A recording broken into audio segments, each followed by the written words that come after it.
As the sun rises, a sense of pride and determination pulses through a city of heroes, of steel, craftsmanship, and soul beyond its music.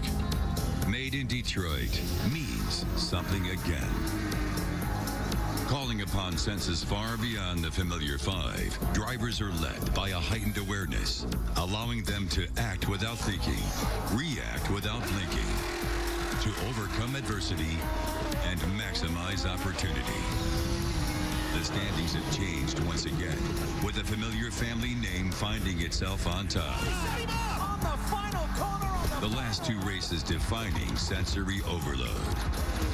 Will it be last year's winner or another road course warrior sensing victory? Drivers must dial in all their senses to endure or conquer the one-of-a-kind blue-collar grind of back-to-back races on Belle Isle. And we welcome you to the IndyCar Series Duel in Detroit. 2 races in 2 days. It's never been done before, but it will happen this weekend on Belle Isle. 982 acres sandwiched between Canada and the United States. Hello again, everybody. Marty Reed. Glad that you could spend part of your Saturday with us. 2 full races, which means twice as much punishment for the drivers, but twice as much reward. Double the points. You can come away with as many as 100 points if you win both races. And now that the Indianapolis 500 is over, the focus is on the championship. And the man who's leading that championship is with Jamie Little. And Marty, it's the first time that Marco Andretti has led the points in his IndyCar Series career. So what does it do for you, Marco, being the point leader for your and your team's psyche? Yeah, I mean, it's great coming into the weekend, but obviously, you know, with what happened in qualifying, we're faced with a little bit of adversity, but hopefully, you know, we're up to the task to march to the front today. That's going to be the plan. We definitely have to stay clean while doing it, you know, just try to get there as smart as we can. So you talked about rain. You want it to rain. How can that improve your chances here today? Just to shake things up. I mean, it's not fun being 18th, and if it runs a green flag the whole way, that wouldn't be fun for me because it's harder to make up positions when everybody's just as quick. So I love the rain. It was a bummer we messed up the pressures yesterday because it was going to be fun. Well, he says he has a good race car, so watch Marco Andretti coming from the back of the pack 18th to the front. Let's go over to Vince Welch. Ryan Briscoe is the new driver in the National Card number 4 car today, and it's Ryan's first time working with this team. Very few green flag laps. It's been a challenging weekend for everybody, but particularly a driver in a car with a team for the first time. What's been the most difficult aspect for you in this transition? You know, it's just limited track time, you know, and plus weather has been playing a part, but, you know, only 1 practice session this weekend, and it was filled with red flags. So we've really had to do a lot of our work throughout qualifying. We've been making gains and certainly getting the car more comfortable to my driving style. But I think the whole grid today is such a mixed bag. You've got a lot of good drivers at the back, and it's going to be an interesting race. So I think starting back here, we're going to have to be pretty careful on the first lap, but also a lot of opportunity to move up. So I'm looking forward to it, and hopefully have a good race today, and then we've got another shot at it tomorrow. Yeah, you do start 21st today, so how do you approach the 20 ahead of you? And it's a 2-stop race today. Yeah, I mean, 70 laps, so 20 cars to pass. That's, what, 1 every couple of laps? We're just going to go out, you know. We might play a different strategy from back here. I think I'm one of the few cars starting on the red tire. So we'll see how that lasts, and I think it's good that we're doing something different to the majority of the cars in front of us. So we're going to look at maybe some alternate strategy and then try to pass as many as we can. Ryan Briscoe in the 4 car today. Let's go to Rick DeBrule. Last year here at Belle Isle, the track was the big story, but for all the wrong reasons, the surface began to break up. Pieces came loose, knocking 1 car out of the race and causing a lengthy delay for repairs. Well, this year, Roger Penske didn't want that problem at all, so they spent $2 million laying down new concrete and asphalt to make a better racing surface, and they have now stretched out this straightaway going into turn 3 to give more chances to pass. Roger Penske wants this racetrack remembered for just one thing this year: great racing. Thanks, Rick. Let's bring in Eddie Cheever and Scott Goodyear. Eddie, I want to start with you. It seems like Roger Penske's attempt to fix the track has turned out to be easier than fixing his race team. The very word Penske is synonymous with success, especially in auto racing, and they've done a wonderful job here in Detroit. But it seems that it might take a little more tinkering to have that magic go all the way over to the race team. They have not won a race this year, and they've come off a very un-Penske-like Indy 500. Let's get back to the subject, Scott, about how difficult this track is going to be. This is going to punish these guys. It really is, Marty. This track is a complete contrast to the Indianapolis Motor Speedway that we ran just last weekend. Street circus, notoriously bumpy. As we watch Tony Kanaan here, watch his hands and listen to his throttle, working the car all the time. Pavement changes from concrete to asphalt, and you have to also go over manhole covers. And you can see Joseph Newgarden here. You place the car in the wrong place, and the car will go around on you. We do this here today. You've always come around for this racetrack, Eddie. You know, as you're punished and you're also blisters on your hands, we have to come back one more time and do it again tomorrow. Well, under the beautiful skyline of Detroit, 1 week ago, Tony Kanaan was celebrating under the skyline of Indianapolis. He won his first 500. It is said that she picks the winner. 500 miles to last forever. For 11 years, she denied him. I've been treating this track extremely nice to see if she will pick me. I'm going to go for it. She's going to be all or nothing. Look who's first, Tony Kanaan. Tony Kanaan glimpsed victory only to be let down time and again. I love you, brother. Great job. You're now a winner of the Indianapolis 500, my friend. Great job, Tony. The sweet taste of victory is loved best by those who have known thirst. And we'll talk to the man who drank the milk last Sunday when we come back to Belle Isle.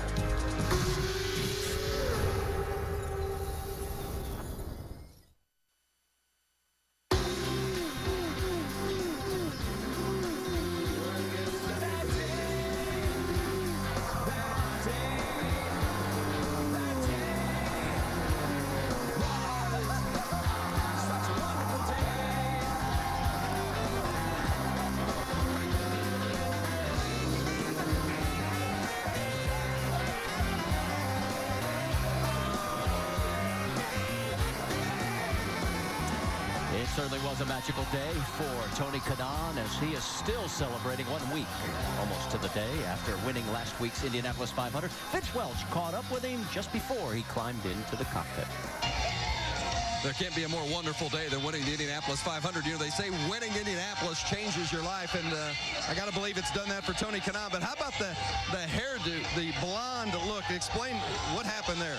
Well, I lost a bet or won a bet, I don't know, but me and Rubens Barrichello, obviously Rubens has no hair, so I said if I win the 500, you're going to have to shave your head, and I'll dye my hair blonde, and I paid my bet. Yeah, I think you won the bet ultimately by winning the Indianapolis 500. Now, how about today? It's been a difficult race car to handle for you this weekend. You're starting 19th. What do you have? Yeah, we struggled here last year, and apparently we're struggling again, so we made plenty of changes for the first race, so we'll see if we can get it right for tomorrow, but yeah, we've been struggling. It's going to be an interesting sight seeing Tony Kanaan, maybe an exciting one coming from the rear of the pack today. And it certainly was an incredible record-setting day. Look at the lead changes, doubled from the old mark just set 1 year earlier in 2012. And then, of course, the number of leaders jumped from 12 back in 1993 to a new record of 14, and the speed, a blistering pace, 187 and change, beating the old mark by Arie Luyendyk set in 1990 at 185. That is the front row. Two familiar names to many in the sport, but not accustomed to being up front. We'll talk about the starting lineup and all the guys that are going to be chasing those two when we come back to Belle Isle. ESPN's coverage of the Indy Duel in Detroit Race 1 on ABC. Brought to you by Lunesta Ezopiclone. It's called the Motor City. It started racing back in 1928 on a 1-mile dirt oval. It was won by Ray Keach at a top speed of 86 miles an hour. We're about to go a lot faster. In fact, it's time to fire the engines. And now for the most famous words of motorsports, accustomed and originated at the greatest spectacle in racing, the Indianapolis 500. Here to give the command, President and Chief Marketing Officer of Quicken Loans, Mr. Jay Farner. Drivers, start your engines!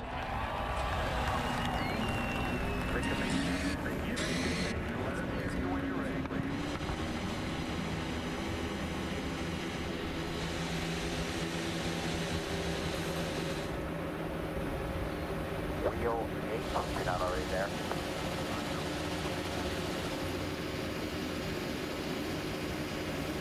Engines come to life on the 25 cars that are about to take the green flag. Let's get our final update, pre-race style from pit lane. Jamie Little, you're up. Well, Marty, for the first time in his IndyCar Series career, EJ Viso is starting in the #1 position.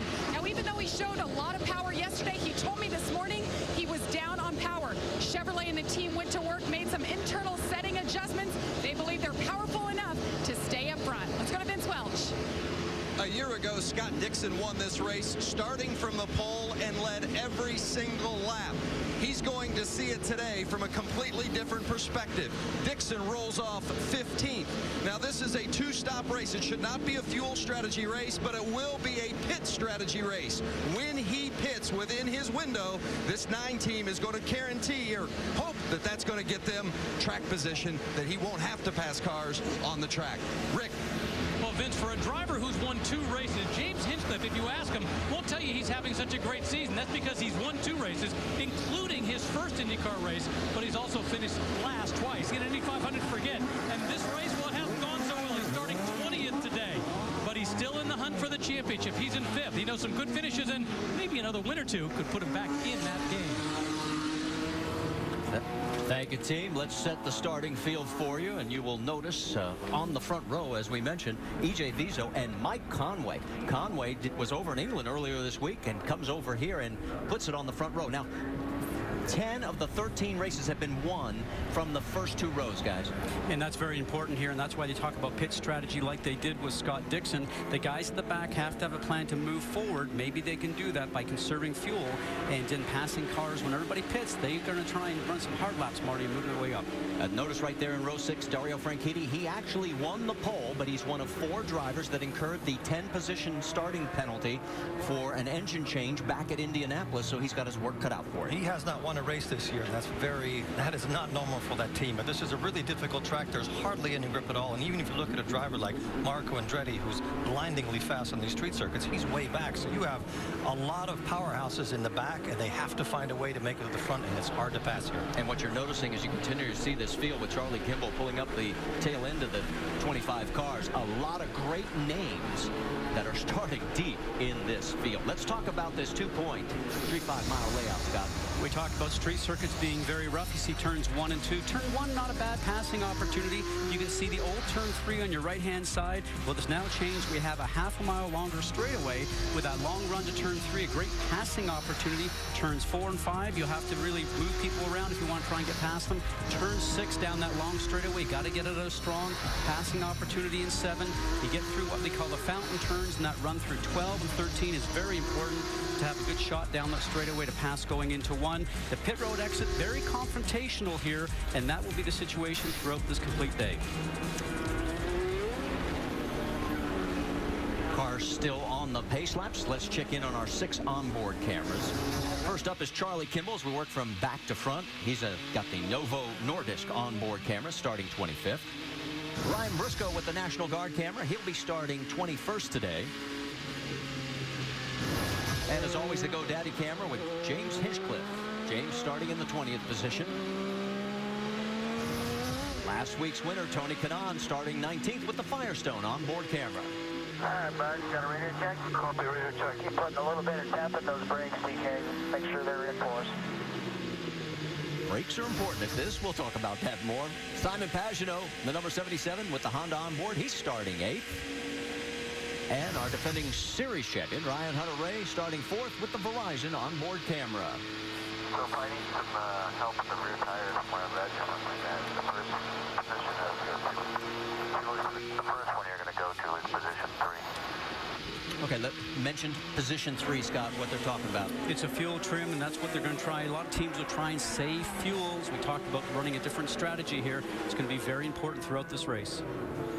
Got a chance to remind you this broadcast is available in Spanish. All you have to do is activate your SAP button presented by ESPN Deportes. So far, we have been very lucky with the weather. The forecast was that we were supposed to be in a deluge by now, but right now it's mostly cloudy, 79. The wind is beginning to pick up, though, Eddie. That's not that big of a problem in a place like this, but we're all looking at the weather trying to find out what's going to happen. But what is really important here, Scott, is you have to get tire temperature into your tires. All right, let's check on the past winners because we have 5 in this field that have won here. Helio Castroneves is the only 2-time winner. And, of course, Tony Kanaan won twice in Firestone Indy Lights here at Belle Isle.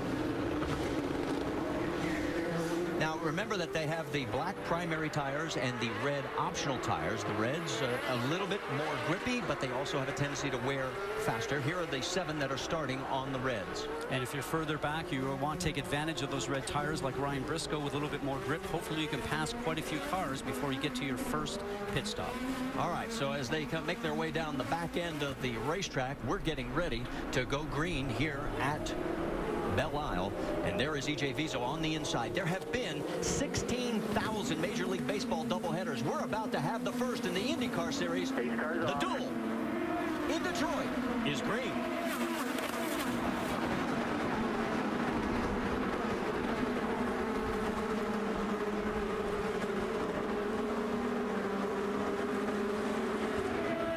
Everybody made it down through turns 1 and 2. This is that long new straightaway, and here we go. We're going to see what our first attempts at passing. Look at Will Power on the left side of your screen. And Scott Dixon also. Oh, he had contact. The 2-car of A.J. Allmendinger climbs right up and over one of the target machines. There just isn't that much room, is there, Scott? You make a mistake by 5 inches and you're over the top of somebody. Well, these open wheel cars, and you can see the team owner Roger Penske disappointed on that, calling the race for A.J. Allmendinger. Remember, this is Roger's hometown and his race here at Belle Isle. And AJ, this supposedly is the last race that they had programmed for him, so this really isn't the greatest way to end his race in Detroit. Especially after coming off a very strong 7th place run last week at Indianapolis, and had it not been for his seatbelts coming loose, he would have been in the mix at the end. He was in such a shot to win, but let's watch a replay here. A lot of jostling going on. You can see that he's just looking to make a move going on the inside of Scott Dixon, and there just was not enough room between him and Justin Wilson. Let's watch it this one more time. On board with James Hinchcliffe. Watch how narrow the track gets up here. And as a driver like James, you're hoping that you don't run over anything that's going to puncture a tire, and you've gotten through that. Dixon is going to have to come in to change his rear wing. It looked like he had some contact with that. Those things happen so quickly. You cannot react to what's in front of you because you just don't have time. You're braking, trying to turn in, and if you get pushed, here's Dixon coming into the pits. If you get pushed, there's nowhere to go but the car in front of you. Once these cars hook up with the tires, they take off. And it wasn't really AJ's fault. There just wasn't enough room for him to actually be able to go for the turn. Right on the board. There's the damage. Vince? Well, the 9 team does have a rear wing assembly that they are going to put on. It's a new assembly. That's the first one obviously damaged in that contact with Allmendinger. So Dixon gets the new rear assembly, wing assembly put on. Doesn't look to be any other significant damage with the race car. They went ahead and made a tire change as well. But as I'm observing and taking a look at the car, I don't see any other damage on the right side of the car for sure. Just that rear wing assembly, and they are replacing that. So really, it could have been a lot worse, but this 9 crew over the wall getting the job done right away, and it looks as though that's going to be the only needed repair for Dixon.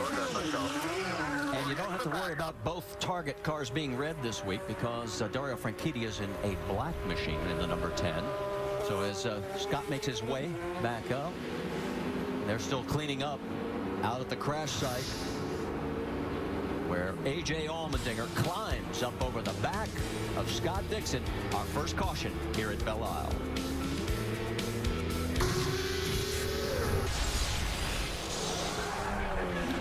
We're under our first caution here at Belle Isle in the first of our double-header races, and that is Mike Conway leading E.J. Viso and Ryan Hunter-Reay around this track. The reason for the caution is A.J. Allmendinger out of this race. He'll be back tomorrow, hopefully. Let's find out more from Jamie Little.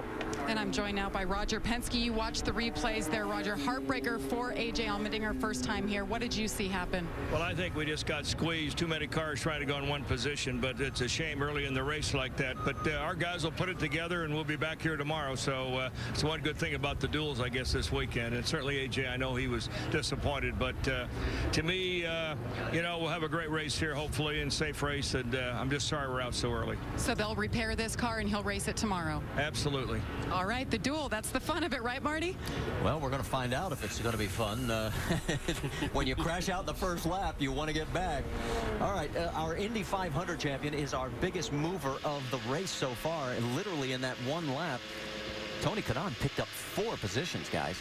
And probably no surprise, because he is the master at restarts. A lot of drivers in this series say, I watch film to watch how I can restart like Tony, because he's always guaranteed for a thrill. Watch this. He'll be the last guy to get on the brakes when it comes up to the turn. And he's probably going to do it on the outside of an old teammate, Marco Andretti. So he does it the hard way. And then back on the gas. And you know how difficult this is because the tires are not completely warm, Eddie. And plus this track's so bumpy, you're spending half your time with the tires in the air. And then they get through that accident zone from A.J. Allmendinger. And then it goes under yellow, so they all start to get into file. There is nothing more humiliating for a driver to be passed on the outside on cold tires at the start of a race. That sets the pace for the rest of the race. Justin Wilson has picked up 3, as did Simona Di Silvestro, Charlie Kimball, and Dario Franchitti. Vince? Scott Dixon has come back in to top off. They wanted to take a look at that front wing and make sure that there was no significant damage there. They investigated, said it was okay. So Dixon is down and away, as you see, with just to top off of fuel. So a tough break for Dixon from the standpoint of he didn't see any of this happening until it was coming up over his head. And he is now shown in 24th position. Of course, Allmendinger, the first car out of this race. So he'll catch up to the pack as we'll get ready to go back to green flag racing. You could tell the preparation of Team Target that they had practice changing that rear wing many a time because they got in there in and out so smoothly. There's the number 12. Of course, that's Will Power. Power right now shown in the 7th position. Some of the other key cars. There goes the National Guard car. That's Briscoe. He's shown in 19th position. And from high above, you get a chance to see down on Mike Conway. And Conway has been very solid. He's going to start on pole tomorrow for the second of our dual races. And with that team, with Dale Coyne Racing, he's done a tremendous job. Got the point from the start here. We'll see if E.J. Vizo is going to try and do it the same to him on this green flag that we're coming up to. He has taken the inside, and it's the first time since Edmonton in 2011 that Mike Conway has led an IndyCar race, the 4th time in his career. Here they come down the straightaway. The flag is up, and we're back to green. Oh, Conway gets it done again. Whoa, diving inside. And they made it work. I think that was Will Power getting a couple cars on the inside. And Eddie, we always like to call that, pardon me, excuse me, I'm coming through. And Will Power, a road course specialist, but did not have a great qualifying run. He really expected him to be up on the point. He has not had a great season, and he's trying to make his mark here. There really is no sheriff in the IndyCar series right now because there is nobody dominant. Last year, he was the one, and he's trying to get back to the front. The best team so far this year has, without a doubt, been Andretti Autosport. What they've been great at is all the drivers have alternated. It hasn't just been one driver winning all the races, Scott. Hinchcliffe has 2 wins. Ryan Hunter-Reay has a win. As we head down the long straightaway, off to driver's left is the Detroit River. And here comes Power again. Diving down on Vizo, and he makes it stick again. And Eddie, we call that the surprise move, don't we? Because the driver's not expecting somebody to come around the outside of him, but you want to set yourself up that way so you're on the inside for that right-hand turn. He did that beautifully. Not only beautifully, but he is extremely committed, and every hole that he has, he's taken advantage of. Don't forget, we're in Detroit, and that is Penske City, so he has to do very well here. Now, the way to tell the difference between the 2 remaining Penske cars, notice that the 12 is all black. Black mirrors, black end plates. Now, when you get to Elio's car, that will have the red mirrors and end plates. It's going to be kind of easy to see it because Power is the one that's on a rampage today. You know, it's amazing. Now, watch here. This is the 12 car of Will Power. And watch him. He's on the inside, a man on the mission, not one, but two, but three, and I'll get as many as I can. And that's a surprise. He's just trying to catch people on a little bit of a nap there, Eddie. And guys don't expect that sometimes in a restart. It's not so much a nap. We're racing on cement here, and the tires have no temperature at all. We were talking about Kanaan being good on those restarts.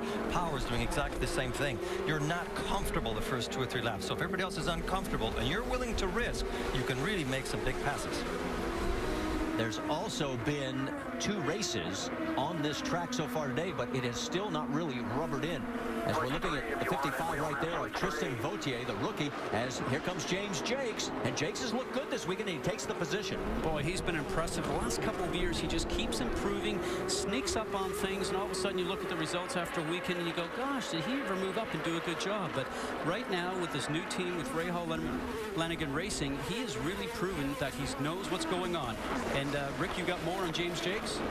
Well, the great thing for Jakes is they unloaded off the track very good. The car has been literally very good in each session, which has helped him because they haven't had a lot of time on the track. And one thing to think about with Jakes, he has finished every lap of the races this year. He keeps finishing. As a result, he knows how to bring them home. Now he just needs to get some good finishes. And they said they're working on the pit crew to try to give him those better pit stops so he can do that. I would like to add something that both of you have said. Don't forget who his teammate is. Dario Franchitti, as he gets around EJ Viso. So Franchitti moving up as well. Now, Viso's having some problems. Jamie, what are you hearing? Well, he just came on the radio and said, I'm having a boost issue. We have the Chevrolet engineers here looking at some mapping in the computers, trying to figure out exactly what their issues are. I'm going to listen to this team, and I'll update you if they make any leeway here. Vince?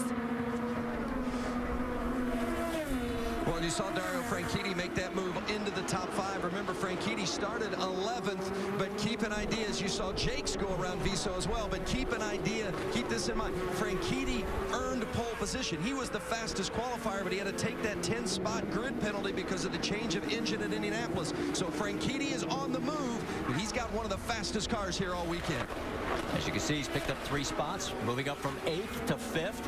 And now he's got some open track. He's on the red alternates, setting sail. Now, we know these red alternates are faster, but Scott, we don't know how long they're going to run because we haven't done these long runs yet in practice. There's your race leader, Mike Conway. He's got a 7/10 of a second lead over Ryan Hunter-Reay and Alex Tagliani. Yes, Tags has moved into 3rd. We'll be back after a word from your ABC stations.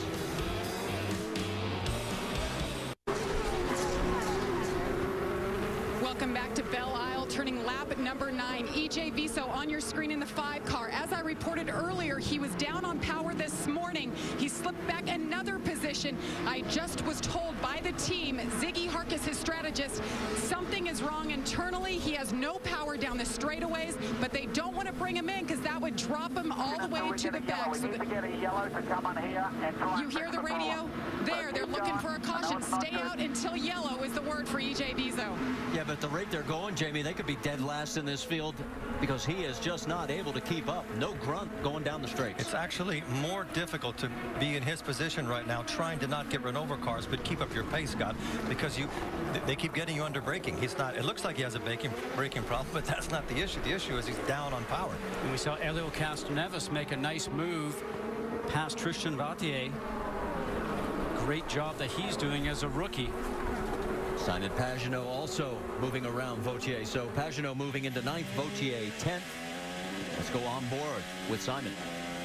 Just watch the steering wheel on your left-hand side here. How rough it is for a driver going down the backstretch now. Going to that turn 7, and this pounds on your arms, Eddie, as you know, we talked about before. And also, when you're going over these bumps, the pressure goes up your back and into your spine, into the base of your neck. We are worn out after one race here. We always take a week to recuperate, but we got to come back tomorrow, do it again. And I'm thinking back to our onboard camera shots last week at Indy, how everything is so calm and very smooth. At Indy, we're going 220 miles an hour. Here, some of the hardest parts of the track is braking for these 60-mile-an-hour very tight corners. The problem is when you're braking and you're on this, it's really hard. Well, notice that Ryan Hunter-Reay is starting to close the gap on our only race leader so far, Mike Conway. We've had a number of passes behind Conway. He's held on to the top spot, but all of a sudden, here comes Ryan Hunter-Reay. Rick, you've got more?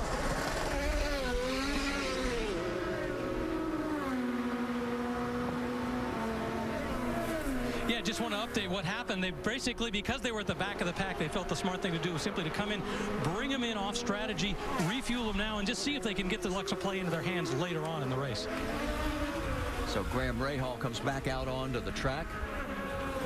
Meanwhile, this battle continues to tighten up between Ryan Hunter-Reay in second place and the 18 driven last week by Anna Beatrice, this week by Mike Conway. Deeper in the field, there is the 7, that silver car. That's Sebastian Bourdais going around James Hinchcliffe. Nice timing on the move. Just got in front of the wings of Sebastian, because as you know, Eddie, if you run over a wing with your tire, you end up getting a flat tire. Why do you always look at me and smile when you say that? Oh, I remember a time in Detroit. I remember a time at Detroit in 1990 when we first started. I left the pit lane and you rolled out of the pit lane from behind me and drove over the wing and got a flat tire. I'm still not sure how I ran into your front wing and I was going forward. But okay, that might be a Canadian thing. Let's get back to the race. Fight nice, kids. Fight nice. All right, here we go. It's calmed down for at least the second. That is Marco Andretti, the points leader, coming in. Let's listen in on Marco's radio.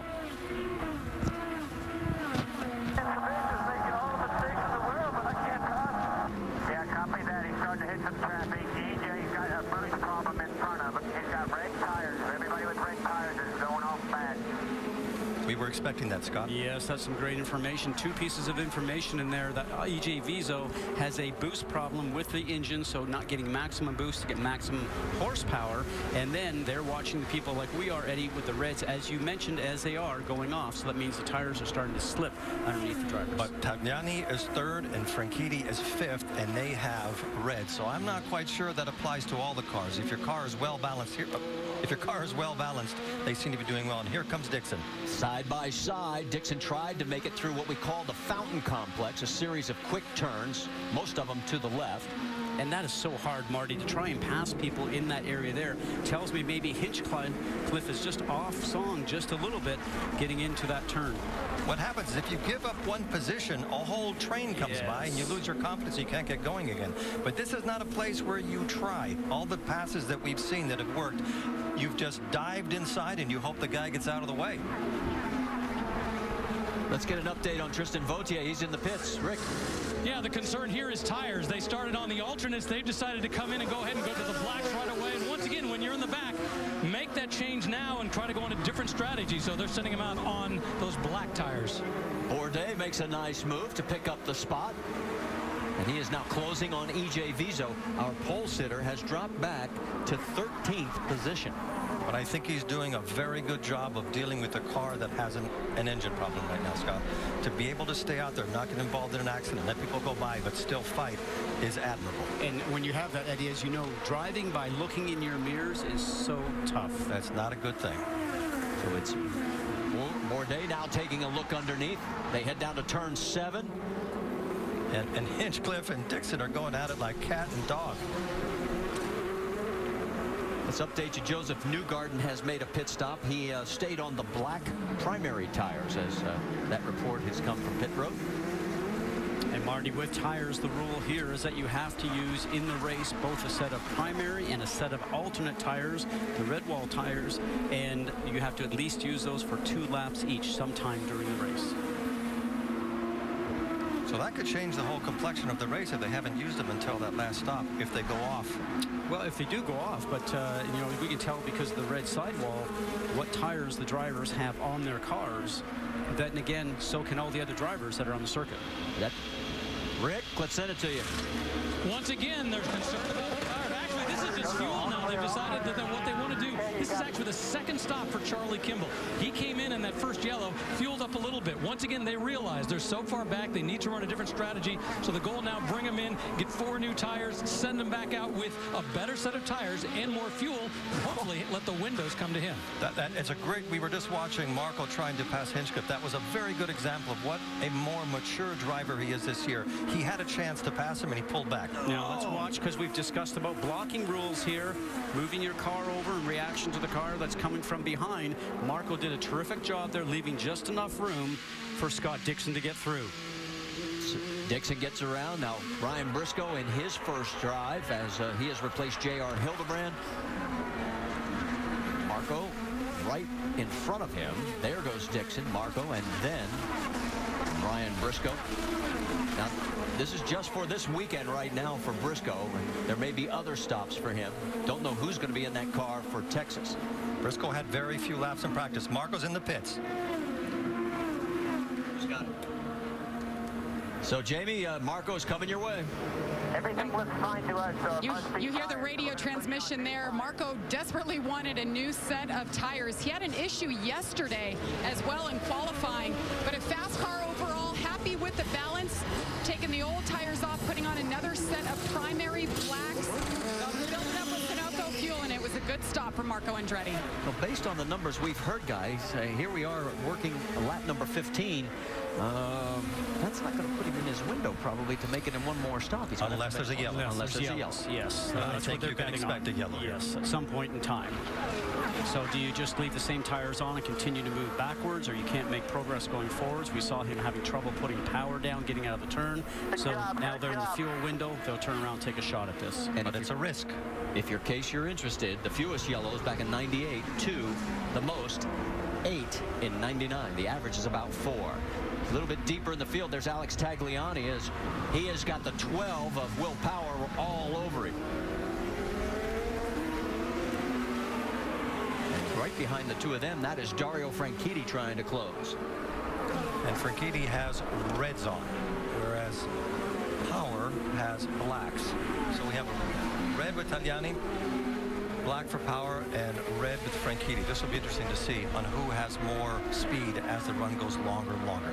You know, for Alex Tagliani, I mean, guy that's 39 years old, is still one of the most fit guys in this series and most competitive, and he has worked so hard both on and off the track. Sebastian Bourdais is making his stop. He's on the radio. Can't make out. He's being pretty emphatic that they've got an issue, and this is taking way too long. And now, yes. Oh, what started out as a great race for Sebastian Bourdais has just gone south. And here comes the race leaders. We'll get you an update as soon as we can on Bourdais. Right now, Mike Conway still has led every lap. The first two cars, Conway and Hunter-Reay, have a 10-second gap on third place. That is a lot of distance for the other people to catch up.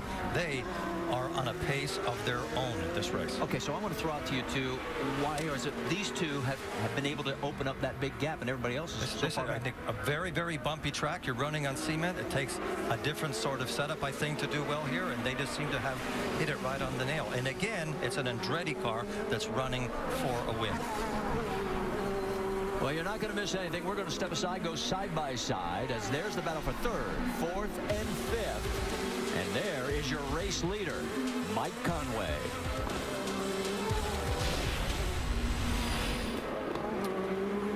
Well, you saw James Jakes peel off from 6th place and do his pit stop on side by side. And Ryan Hunter-Reay has dropped back 2 seconds. We don't know if he's conserving fuel or if there's a potential issue, but Mike Conway right there leads by 2 seconds. Well, we've got a quick moment. Let's talk about the Toyota NHRA Summer Nationals from Englishtown, New Jersey. Qualifying is at 1 a.m. on ESPN2. The finals are tomorrow, 4:30 p.m. Eastern. That's also on ESPN2. Then our NASCAR Nationwide Series will be at Iowa next Saturday at 8 p.m. Eastern. That's on ESPN. You don't want to miss that because later this year, the IndyCars will be at Iowa Speedway. And that is a great track. A busy track. Yes, it is. Got a busy track right now as these guys are taking a pounding, but Mike Conway really looking good and coming up on slower traffic. He is 14 seconds ahead of the third place and almost 3 seconds ahead of Hunter-Reay. And he's in lap traffic, and that will make a big difference here because there really only is one lane around this place, so you can't just shove somebody and move them out of the way, Scott. Interesting to see how well his car is working as we're riding along board now with Charlie Kimball. Talk about how punishing this racetrack is. And you can just look behind you, and there's the leader, Mike Conway. And so as a driver right now for Charlie Kimball, you see that. And if you have anything left in your tank inside of you, you push a little harder, trying to not go down one lap. Look how much quicker Conway's turning into the corners. He's gaining a lot of speed going in. And a lot of times what happens with this is that right now, Charlie Kimball is working harder inside the cockpit because his race car is not working as well, and it's a little bit easier job for Mike Conway. All right, take a look here. Whoa! Hits a tire. Now, that's Charlie Kimball. He's trying to make up for deficiencies in the car, and when that happens, and that's see where the tire ended up. Wow.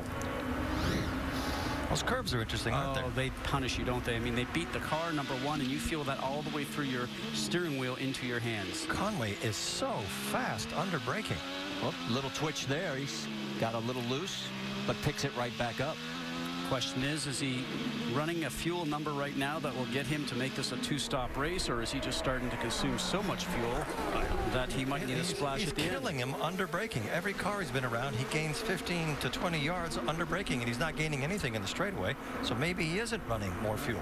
Here we go for a draft. Will he make it? He sets up. Turn 7, and he's got him. So put Charlie Kimball 1 lap down. Next target is Marco Andretti, and remember, Marco has already been in for his pit stop. Just that little bit of traffic cost Conway a full second. And Hunter Ray is right behind him again. Rick, you've got more on our race leader? Yeah, what a week it's been. Obviously, he got the phone call. He was in the UK, came over to run this race. Listen to the team. They're saying he is getting the fuel number. He's doing great on fuel, which means he's going to be able to stretch that a little more. May have hurt him a little bit when he was back behind Kimball, but being able to stretch that fuel window out as far as he can is only going to help him in this race. And while we've got a quick moment here, remember last week when Chevrolet was dominating at Indianapolis? Right now, Honda is 1st, 3rd, and 5th. Chevrolet running 2nd and 4th. I like that. But what big tower do you see when we look out our window here? We're in Detroit. This is the heartbeat of Chevy, or GM land. World headquarters. So do you think Honda would like to beat Chevy here? Oh, would make up a little bit for Indianapolis, I'm sure. Oh, Scott Dixon rubbed that in very well at the media luncheon a few days ago. He reminded everybody that he led every lap. All right, we are anticipating pit stops in about 3 laps, so we are going to step aside just for a moment with Mike Conway leading by 2.5 seconds over Ryan Hunter-Reay here at Belle Isle in the duel in Detroit.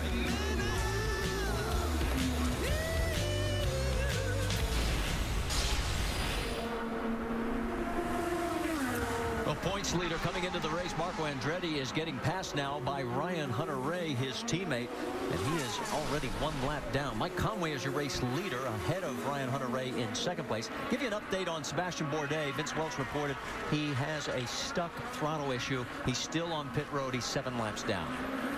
That's very difficult. But when we watch Marco Andretti, remember, he has pitted already and back on lap 14. So once everybody else goes into the pits, he's hoping that he might be able to get back on the point and take the lead. He needs a yellow is what he needs. Briscoe in. Rick? Well, Mike Conway brings the car, and one of the advantages they have is they are the very first pit. Remember, it's his first time with this team. He didn't have to look for the team on pit road. They make a nice quick stop. Great for this team, and Conway is back out to try to fight for that lead. That was an exceptional stop, Scott. 24 laps. Now remember, 3 of those laps were under caution, but we also had 2 pace laps. So the numbers that we heard from the crews, almost spot on. And you have to get really 24 out of it each run to make this a 2-stop race. And whoa!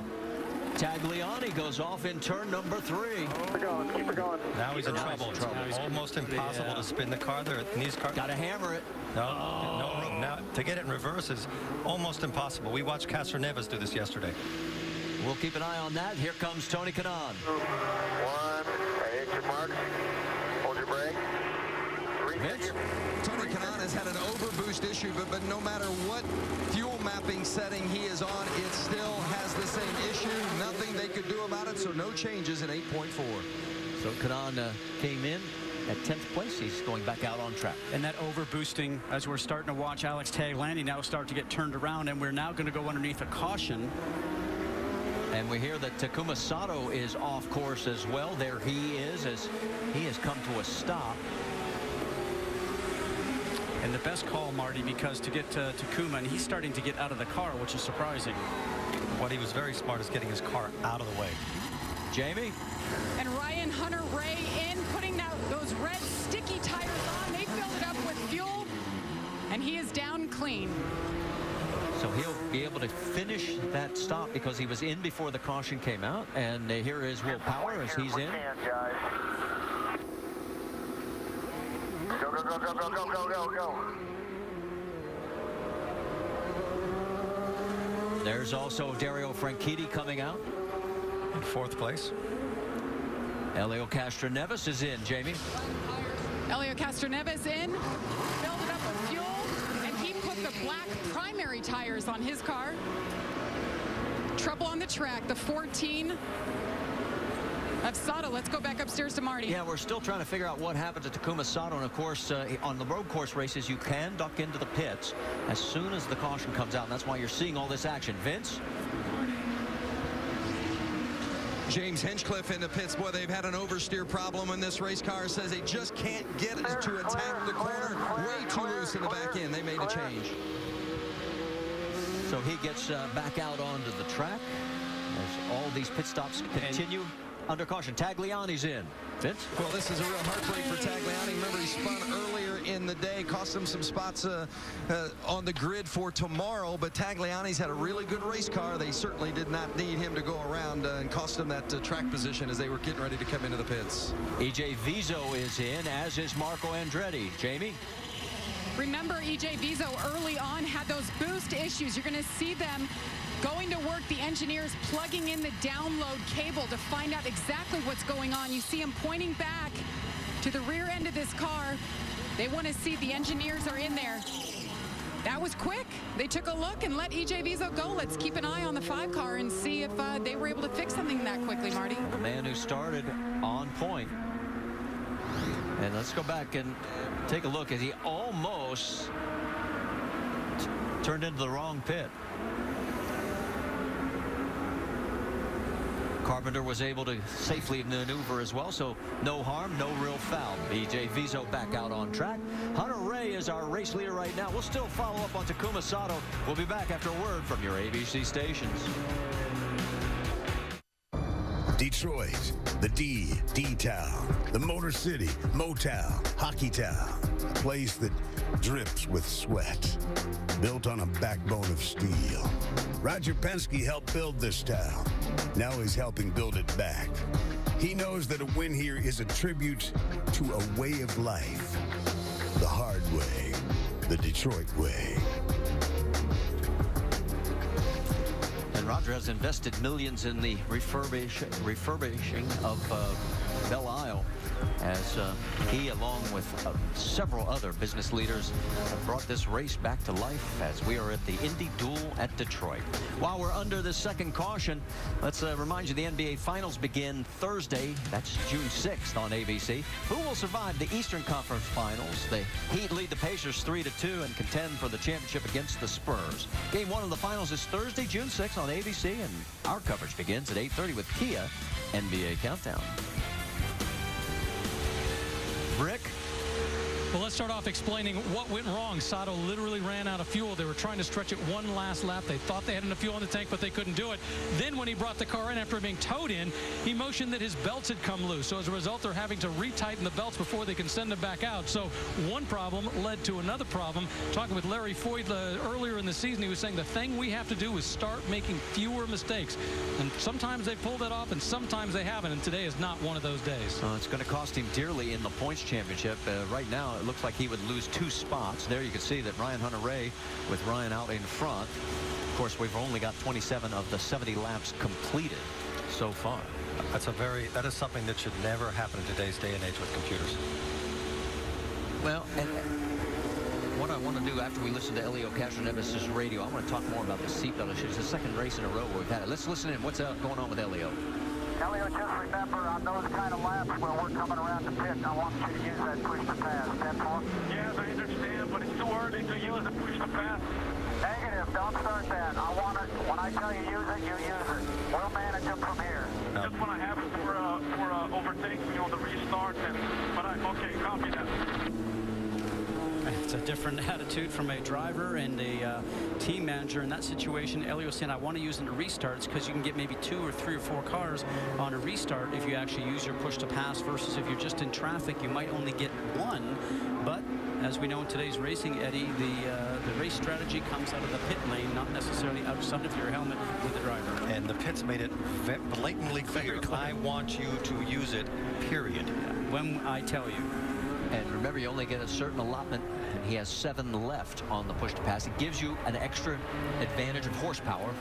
For a handful of seconds, though, and it uses a lot more fuel. You get 10 pushes in that last 15 seconds, so you want to make sure you take maximum advantage of when you use it. But it is early in the race. I mean, I will give them that. As a driver, you want to be able to use it maybe at the end if you're going to maybe get a couple cars by the checker. Got enough time. We had a chance to sit down with Ryan Hunter-Reay. We talked about how punishing this race is going to be doing the dual races. Here was what Ryan thought. A street course is like putting yourself in a pain shaker and asking you to work out at the same time. It just, at the end of it, your joints ache.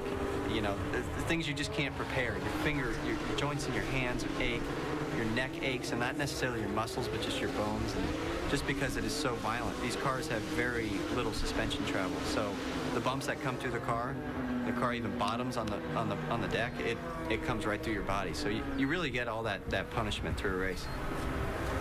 Well, and while we saw this, under yellow, Tagliani has a problem as he ends up in the tire barrier. Oh, definitely the nose is damaged. Hopefully he has not bent any part of the suspension. Let's watch here to see what was going on. Oh, you can see in the far backside there, it looks like he's just a little bit high or something happened. I'm not too sure, but he ended up going straight. It didn't look like the car would turn, so maybe something happened to the car. Mechanically, you can see at the bottom of the screen, just offline, and such a star driver does not make mistakes like that, so I'm suspecting something went on with the car. And that is down in turn 4 of the racetrack, so this is going to extend this caution period. All right, we'll see if we can get an update on what happened to Alex Tagliani, but since we're still under this extended caution, we'll get out of here, take a break, and be back with more action here at Belle Isle. So, waiting for the hook to come and help him get back. So Ryan Hunter-Reay leads Mike Conway, Will Power, Dario Franchitti, and Elio Castroneves. The champ is out in front.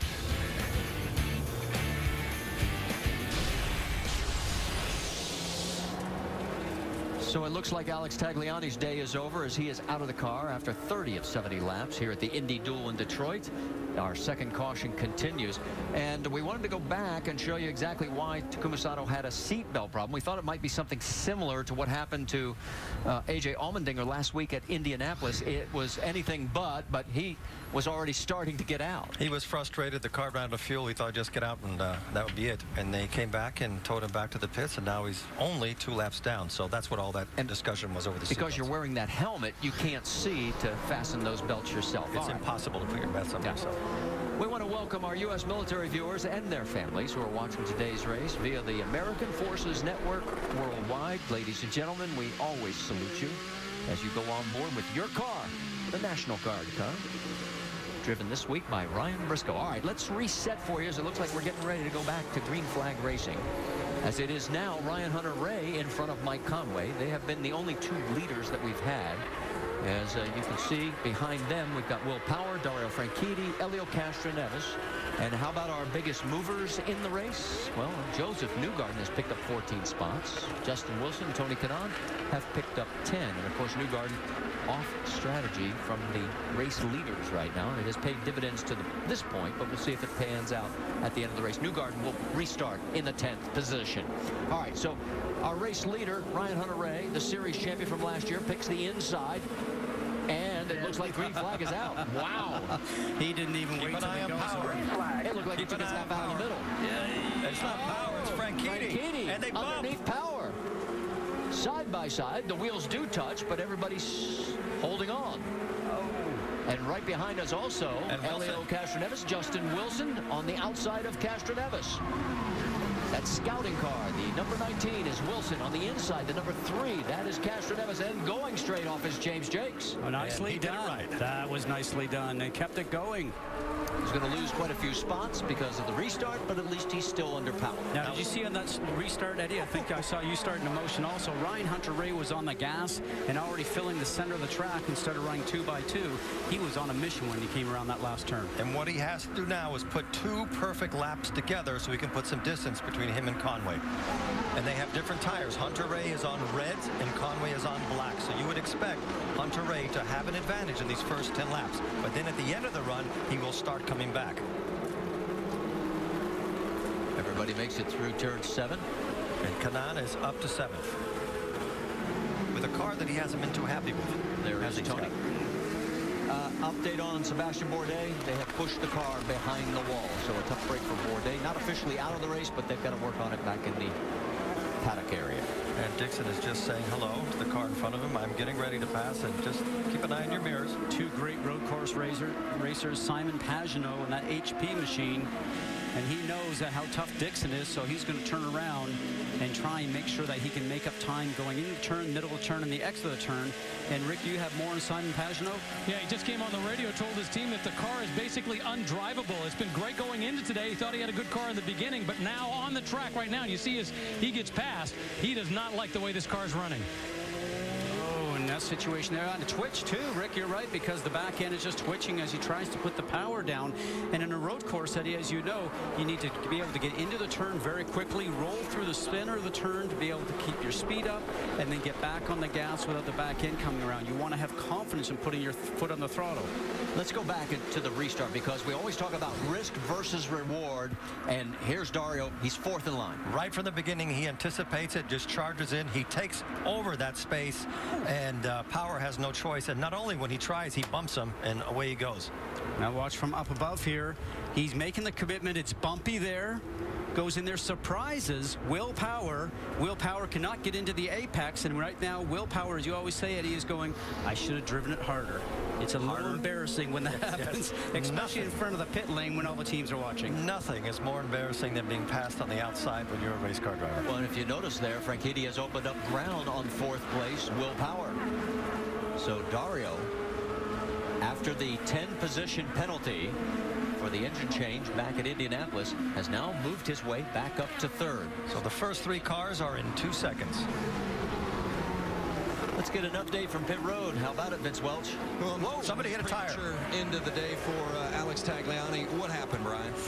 We're not really sure. Alex reported that somehow the steering locked up on him. He couldn't turn the wheel, and that's what put him in the tires there. It's disappointing for all of us at Barracuda Racing. We got a big group of people here from Barracuda Networks. They got their largest technical center just down the road here in Ann Arbor, and so luckily we got another day tomorrow to come back and try and get a good result for them. Thanks, Brian. Marty? More trouble on the racetrack as you finish up, as that is Sebastian Saavedra into the wall, and it is our 3rd caution right now, and that is at turn number 6. So all the fuel strategy has gone out the window right now. I'm thinking that the guys that have actually pitted, and if they can get to lap 46 roughly, then maybe one more stop after that. From Ryan Briscoe's point of view, well, that's 2 cars fighting for one piece of road. Got nudged, and in he goes.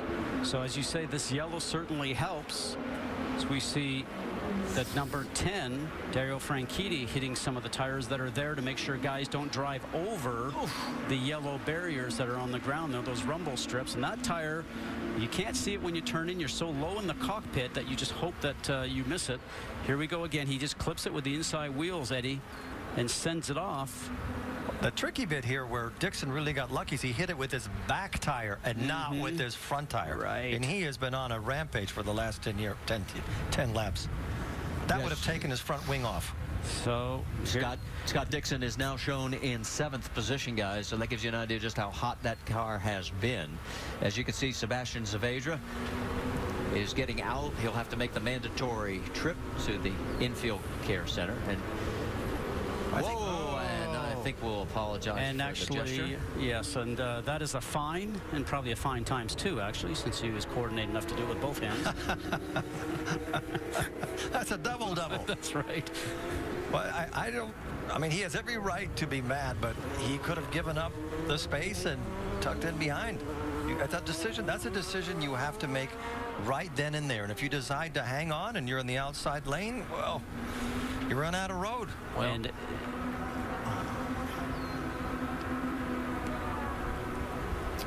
okay, so while we've got this opportunity, and Scott Dixon has definitely been on a tear. Let's go back and show you. This was the first lap. Remember, he gets climbed over by A.J. Allmendinger as Allmendinger got squeezed in between Dixon and Justin Wilson. So he goes in and makes the repairs. And his team saves that moment from being a disaster by just getting him out with a new rear wing, and he doesn't lose a lap. Then he has to keep working his way through. So you can see his finishes here at Belle Isle, of course, leading every lap in the shortened race last year. But right now, he has come from the back of the field and is now in 7th position. So we're going to step aside, go side by side. As this third caution continues, we got to clean up that mess. Sebastian Zavedra at the turn 5 exit.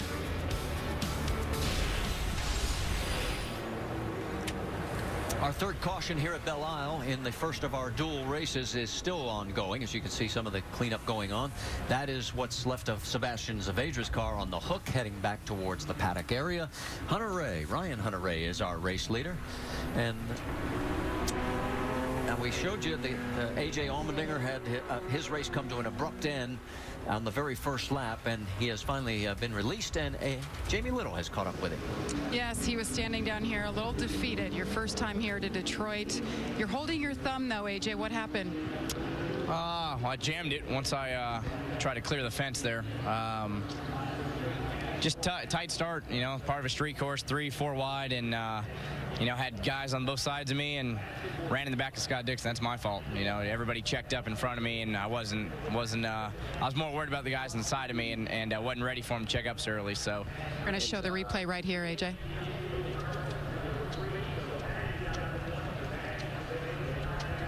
Yeah, well, you know, that's just my fault. I feel bad. You know, I'm glad Scott's still in the race and getting back to the front. That's just that's my fault. And you know, trying hard sometimes is just not good enough right now. And Roger's putting a lot of support into me, and Team Penske, they're I'm giving everything I got, and you know, so happy to have Quicken Loans on the car, and not the way I wanted to show my appreciation. So try it again tomorrow, and just hopefully it's good enough. I'm doing everything I can, so I feel bad for everybody on this race team. My guys got to do a lot more work than they should right now, and it's all my fault. So just go try it again tomorrow.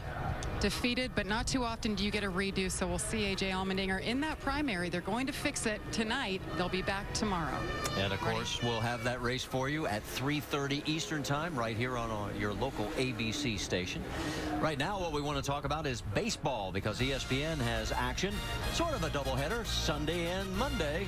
Tomorrow, it's an AL East battle. David Ortiz and the Red Sox take on Robinson Cano and the Yankees. That one's at 8 o'clock. And then on Monday at 7, the Yankees are back again to host one of the surprise teams of the year, the Indians, led by Chasen Kipnis. Both games are also live on the Watch ESPN app. All right, so our caution still continues here. And there is our race leader, Ryan Hunter-Reay. Behind him is Mike Conway, Dario Franchitti, Will Power, and Elio Castroneves. That is your top 5. We're going to step aside. You'll be back after a word from your ABC stations.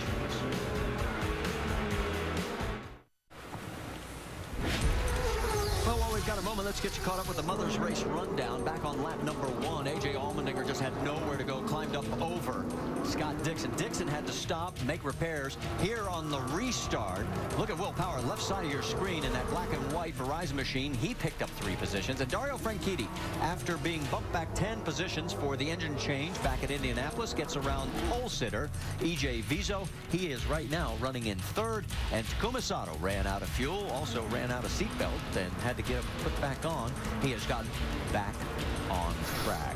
Sebastian Zavedra is back in the paddock area, and Jamie Little has caught up with him. Yes, and he's just walking down pit road.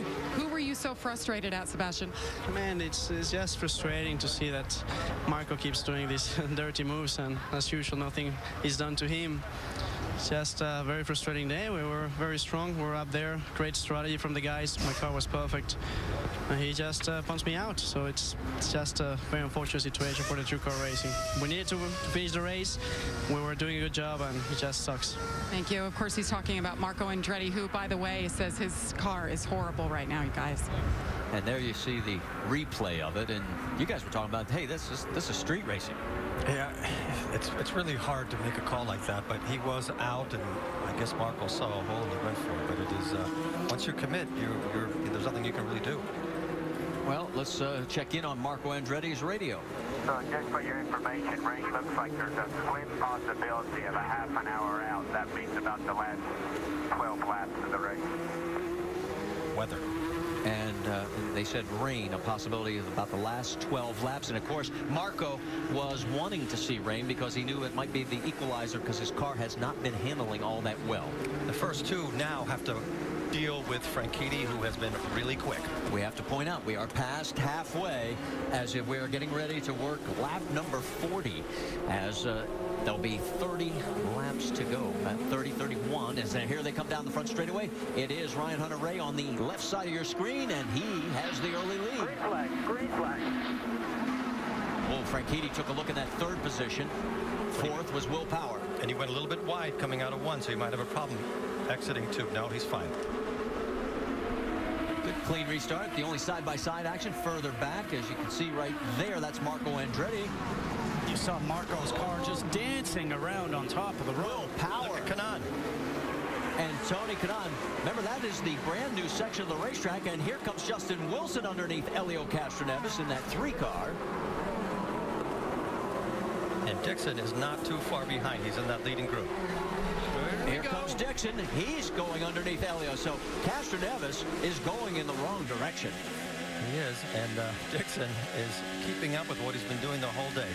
This is the time to pass people in the starts because everybody's close together. A lot more action going on here in the back. Justin Wilson goes around Dario Franchitti. So Dario has also gone backwards. And you know, Eddie, after your pit stop, sometimes you come out and your car just does not work for a lap or two until the tire pressures come up, and then it settles into a groove. And the guys that are going backwards are probably just struggling with trying to keep their cars even going straight on this bumpy circuit. But that's where Kanaan always has an advantage. He's always really good on those first 2 laps. You cannot be tentative in those first 2 laps, and he's right up there. If his car has pace, he'll be able to stay. But these first 2 are just running away with the race. And that first 2 is Ryan Hunter-Reay and Mike Conway. 2 target cars are right next to each other with their 6th and 7th place. Boy, and I would not have given Scott Dixon much of a chance to get back this far forward in the field, but he has done a marvelous job. Tony Kanaan as they come through turn 3 again. Boy, that new extension of that track change has really paid dividends. Let's go back and show you the restart on board with Tony Kanaan. Because you get that run going down the straightaway, leads into a 90-degree turn, so guys have to really get on the brakes and slow down. And just watch this. Excuse me, coming through, gets a couple right there. I didn't hear him say, excuse me. He just said, I'm coming through. Well, some drivers, you know, are polite, Eddie. I don't think he was being polite. That was one heck of a move. He committed so early on. But the man right now is Wilson. Oh, look out. We got an issue for James Hinchcliffe as he has got a tire stuck up underneath. It looks like, oh, you got a cone. You got a cone. That's all you got. That's not a cone. That's a tire. That's a tire. And the rules only 4 tires are allowed. Yeah, there is no 5th tire. That happens when you keep trying to cut short those curves. And it is on that wing plate there. He's going to have to make a stop. There's no way that's going to come off. Well, unless you drive over some gator bumps and get the car high and it comes out from the bottom. That's not coming out. I think that's there forever. Well, if he wears out all the rubber, maybe it stops dragging and he keeps going. Somehow I don't think that's having a good effect on the aerodynamics on the right-hand side of the car. Well, as you can see, the smoke still generated. Here he comes. He's coming your way, Vince. Well, it's been a handful for James Hinchcliffe throughout the day today. They've just not been happy with their race car through practice or in the early stages of this race because of an oversteer issue. And boy, when it goes bad, you just can't get out of your own way sometimes in regards to the bad luck. So they're in. They've taken off the reds. As you see, blacks are going on. They've got that spare tire out from underneath, and away goes was Hinchcliffe. That was a Firestone Red he just took off there. Did you see that? Bad. Sorry. That was a bad one. That was a bad one. But he is not having a good day. If this was a hockey game, that's 2 minutes in the penalty box. No, but for a guy that's been so talented, won races this year, he has just had unlucky seasons. Hey, speaking of penalties, as we take another look at this and see where James actually picks it up.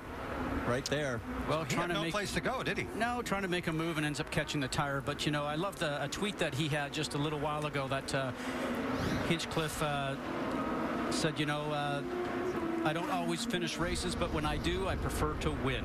Taking off one of the things here. What's going on these days? That's last year when the track was coming up and literally picked up the front end of his car. He could not even make the turn and went straight into the wall, and that's what began a long afternoon. And unfortunately, it hasn't been much better for him here, as this time he picks up the spare tire and has to make the unscheduled pit stop. Now, let me update you on a couple things. EJ Viso jumped the restart. He had a drive-through penalty, so it's gone from bad to worse for our pole sitter. And IndyCar is telling us that they are looking under review between Briscoe and Viso. And also another incident under review between Justin Wilson and Tony Kanaan. Wilson is really working the Penske car hard. Ex-Formula 1 driver, Scott. I know, very talented. You and I were talking about this morning. For a driver that's the tallest driver in this series, 6'3.5". One of the heaviest guys because of his height, so he's got a bit of a weight penalty there, but is just brilliant behind the steering wheel. And he's very fit. So in a place like this, you would expect him to come on strong at the end of the race. And tomorrow, if his car is running, you expect exactly the same thing. Look at this group of cars. Rick, you got more? Well, Graham Rahal is talking to his dad, Bobby, on the radio. And that last stop, he said, this is playing into our hands perfectly. The car is coming to us. They're right where they want to be. Think about this. He's in 10th right now. He started 23rd. He's moved up well. He thinks he's in a good place in this race. If Marco gets any closer to Graham Rahal, he'll be sitting in his lap. Look at Mike Conway for the race lead as he goes around Ryan Hunter-Reay. So obviously, we saw this happen about 3/4 of the way through the run before, where Ryan Hunter-Reay all of a sudden slowed down. Well, don't forget, I know what you're pointing at. Red versus black sidewall tires. Here we go. Very tidy. Perfect setup. And the Sonny's barbecue machine makes the dive on the inside. Does a great job. And he's saying bye-bye. And Ryan Hunter-Reay right there in the car that you were looking at a second ago. The red sidewall tires, more grip, but they seem to go off, as you mentioned, Eddie, and they seem like they could possibly be going off now. And just so we can tell everybody, another pass. Dixon just passed Kanaan. Nobody has to worry about fuel right now. It is flat out with as much power as you have, so we don't have to worry about fuel consumption and strategy. And you know, when you just said that, remind me of driving here at this course all the time. In situations like this, when you're working so hard around here, you are huffing and puffing for breath. Remember, 180 beats a minute or more, and your heart rate is up there, and you're working, you're sweating, and you're just getting pounded each and every lap. But when you're in the first six, it's all very easy. We're watching Tony Kanaan. There is no penalty going to be assessed between that incident that was under review between he and Justin Wilson. So racing continues. I think Tony Kanaan is holding up Franchitti, and Dixon is taking advantage of it. Let's check in on this target team. Vince is caught up with Mike Hall. Well, Mike, you guys averted disaster early with the contacts. Things certainly seem to be going better. Any complaints with the car with Scott? Seems to be moving up. Car's good. Target's car is great. It's just nice to be at the pointed end of the race. That's about it for us right now. We got a ways to go here. Car seems fast, happy with the speed. Yeah, right from the start, Scott said this car was good. Maybe changing the rear wing and put different tires on helped. I don't know, but car's running great. Yeah, certainly avoided potential disaster with that early contact, guys. Dixon running in 5th. There goes Dario Franchitti going around Tony Kanaan. So you were right. He was slowing up the line. And now Elio Castroneves wants a piece of his old friend. And Kanaan has to hold on right here, because if he starts falling back, he'll keep getting passed car by car by car. This is an enormous amount of pressure they're under. A lot of pressure put on by Justin Wilson on Will Power. That's the battle for 3rd. You're not going to miss a thing, because we're going to go side by side. Power pulls away down the front straightaway. Wilson closes.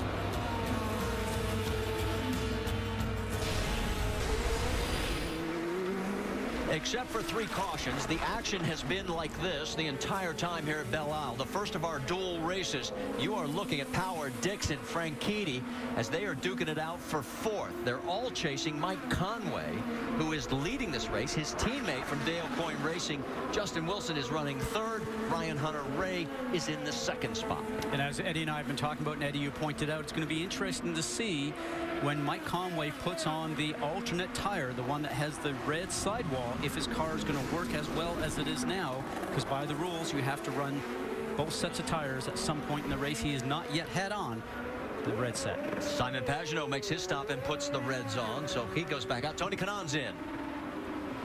Vince? That cost him time. Let's explain those reds and black again, Scott, one more time. The blacks seem to be better over long run. Marco's in the pits. Jamie? Andretti saying he hit the wall, very frustrated, so the steering is off. The car won't turn left. Remember, he came in as the point leader, and he shut the car off. Marco Andretti's day may be over, guys. The points leader coming in, the first time he had ever led the points in his IndyCar career. And it may not end up in that same spot by the end of today. Here is still what's going on out on the track. That is Will Power, and there is Dario Franchitti.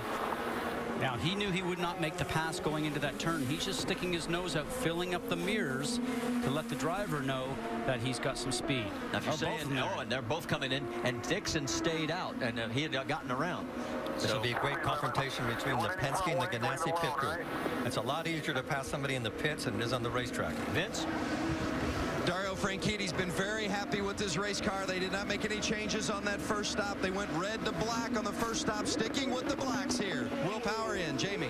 And Will Power, 4 tires here, filled it up with fuel. You see Marco Andretti taking off the front nose there. They're going to put a new one on. They were checking the suspension on the left rear. Again, he got in the wall and has some serious damage. The car won't turn. These laps are so important, aren't they, Scott? You have cold tires. You've got to make as much distance up as you can.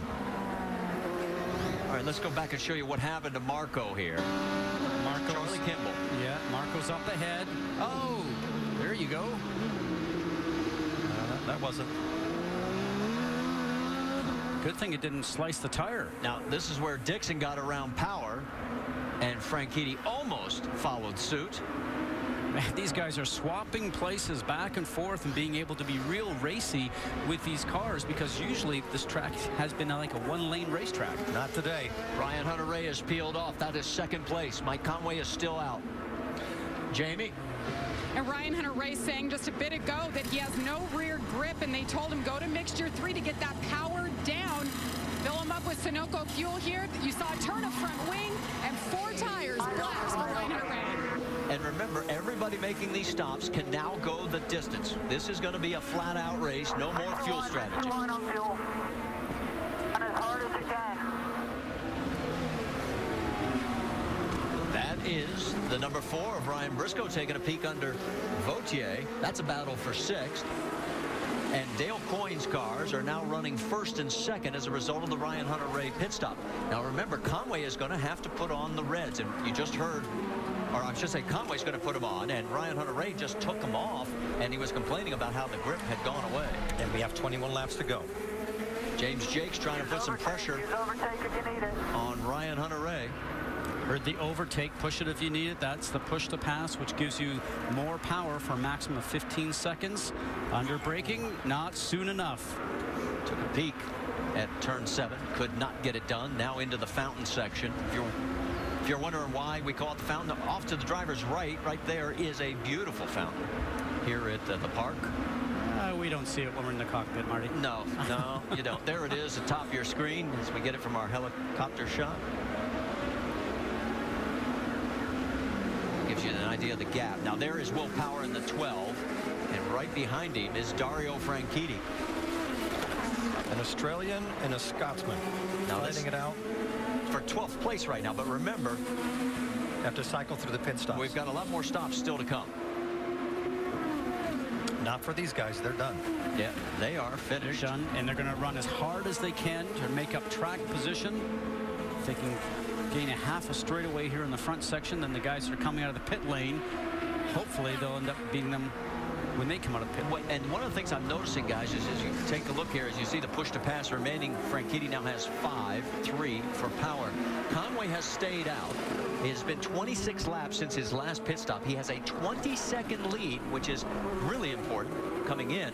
But the more laps he can keep going and building this lead on the blacks helps him when he has to go to the reds. Exactly. And if he has those reds that come into the right position, he could have an advantage other than a disadvantage, because they are very quick out of the box. But the longer you run, the slower they are. This battle here between Power and Franchitti is 100%. Everybody giving everything they have. They're using every inch of the road, and Power is not giving even a millimeter of track to Franchitti. But when you talk about that, we see both Franchitti and Power right now, but they are running slower than Mike Conway is right now, even though they have new tires on. Vince? Ryan Briscoe, one of the big stories of the weekend, as he has stepped into the 4-car for National Guard, replacing J.R. Hildebrand. It's been a good effort from Briscoe today. They're getting more comfortable and happier with the race car as they go. Took the sticking with the primary black compound tires. No changes to the 4-car for Briscoe. What a nice pit stop. And for Ryan Briscoe, when I spoke to him at Indianapolis, he has his level 5 motorsport endurance program that he's running. He will leave for Le Mans here shortly to run over there, as we see Franchitti keeping a look to try and get underneath the 12 of Will Power. But for Ryan Briscoe, he said he'd like to be back in IndyCar full-time next year, and certainly he will be picked up as a free agent at some point in time. You know what's great about Briscoe's weekend? He had very few laps in practice, and he's doing most of his learning in the race. Absolutely. And that's not a good place to be doing your learning, and he's driving like the true professional he is. Well, and the thing you guys pointed up, as soon as he got in the car, he made a point about the master cylinder, that it just wasn't right for this track. The pedal was too hard, and on a road course, when the pedal's hard like that, you can't basically vary the pedal a little bit and almost use it like an ABS by using your foot to stop the car from locking its wheels up going over the brakes. Now, that's just a driver preference, but I think he got into it and thought, you know something, this isn't what I need for a bumpy road course. That's when you have to test. The driving of these two drivers is exceptional. It's very rare you get to see two people racing on a course like this and drive impeccably like they are. Well, this has settled down for the moment. Will Power's opened up a bit of a gap, and let's go back up front because Mike Conway still has not pitted. It has been 28 laps since his last stop. That is much further than we anticipated, but remember, we did have some caution laps. Now, if he's getting hung up behind these guys, he needs to pit and then have the opportunity to put the new tires on, because you do not want to be held up at all in behind these guys. You're letting the guys from behind start to catch up. Track position is everything at the end of the race. Yep. There you go. Smart move. Rick? Yeah, Mike Conway, think about this. Last weekend, he was watching the Indy 500 on TV, got the call, he's here in the car, but as you see, they are putting on the red sidewall tires. This is the first time he's putting these tires on. The plan was to short field, get back out there and see if he can go back and win this race. He only has to do 18 laps. That's all that's left in this race. I think he's okay. And there goes Justin Wilson. So he 50 miles an hour in pit lane, that seems like eternity when you've been up front. Justin Wilson was 20 seconds behind, but he does gain the lead, but he still has to stop. Dixon's in. Vince. And it's a short fill and black compound tires for Scott Dixon. Started way in the back and had contact early. He's recovered. Jamie. Short fill and red stickers, red Scott tires actually for the 3-car of Elio Castroneves. The car is good. Dixon gets out ahead of the number 3 of Castroneves. Short.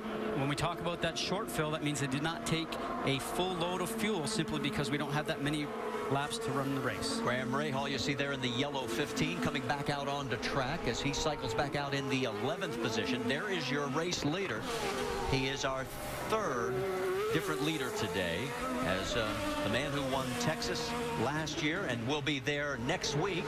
In fact, it'll be a prime time night race on Saturday next week from Texas. Vince, you've got more? Justin Wilson, remember, a former winner here at Belle Isle, and he was actually not very happy with his race car coming into the race because of the fact they couldn't find a consistency in their brakes. He said, especially at a place like this, you've got to have a consistent brake package. They just haven't been able to find it, but they had hit on something prior to the race today, and he certainly has a car that is among the best here this afternoon at Belle Isle. Well, Wilson last pitted 29 laps ago, but remember, there's been 10 laps of yellow since he made that pit stop, so he can still go a few more, so that means even less time when he makes his stop. Don't want to cut it too close. Remember what happened to Sato. His lead right now is You saw it on side-by-side as Justin Wilson made a pit stop, the right front tire changer.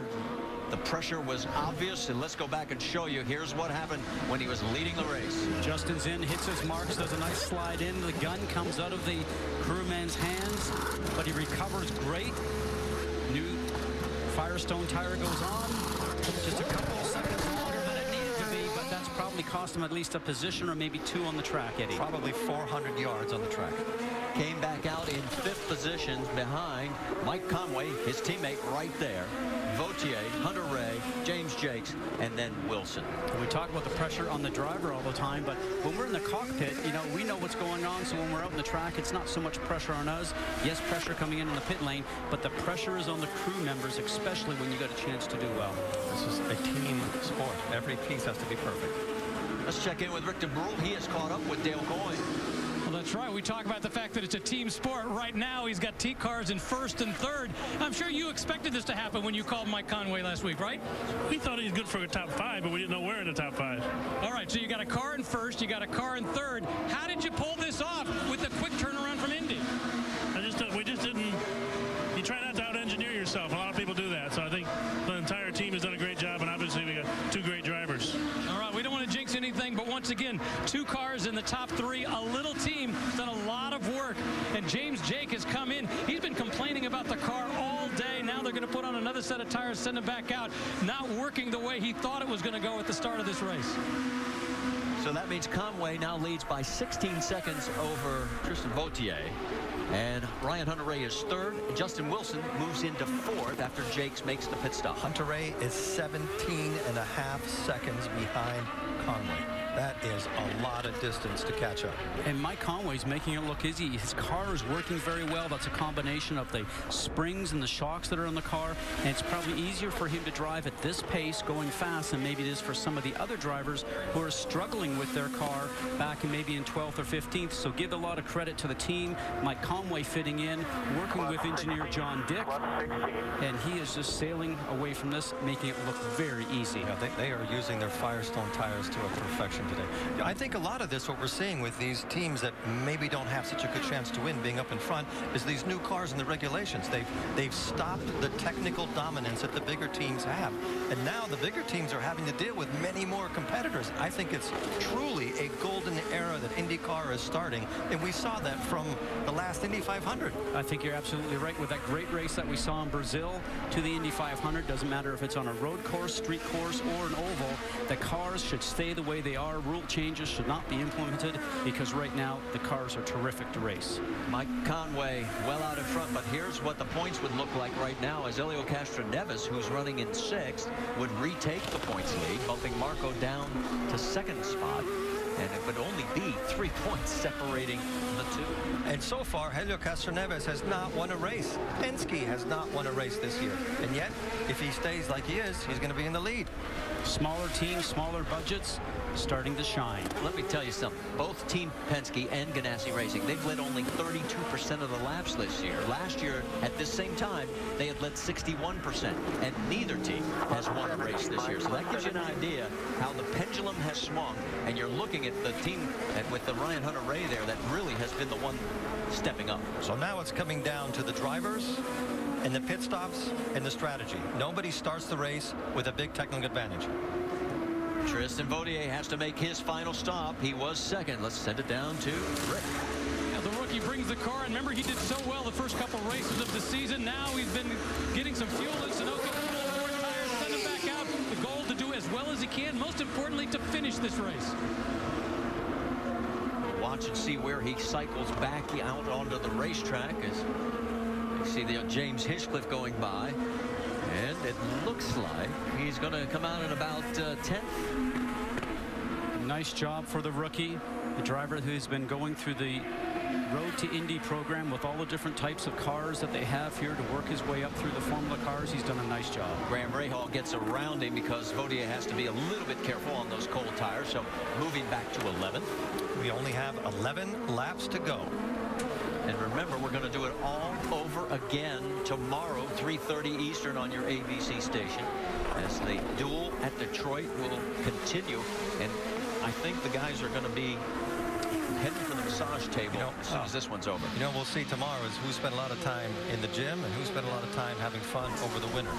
Yes, and who's got the blisters on their hands, because I can recall from racing here that this track beats you up and your hands generally have blisters on. You generally have a week to recoup, but not this time, Eddie. I don't think that's the only place you're going to have blisters. You might have them on your backside also, because this is a very bumpy track. There's Marco Andretti running in front of Will Power and James Hinchcliffe. But remember, Andretti is 3 laps down in 21st position. And Sato is 2 laps down. All right, we've got to take one more local station break, and then we'll come back here to Belle Isle. We'll be back after a word from your ABC station.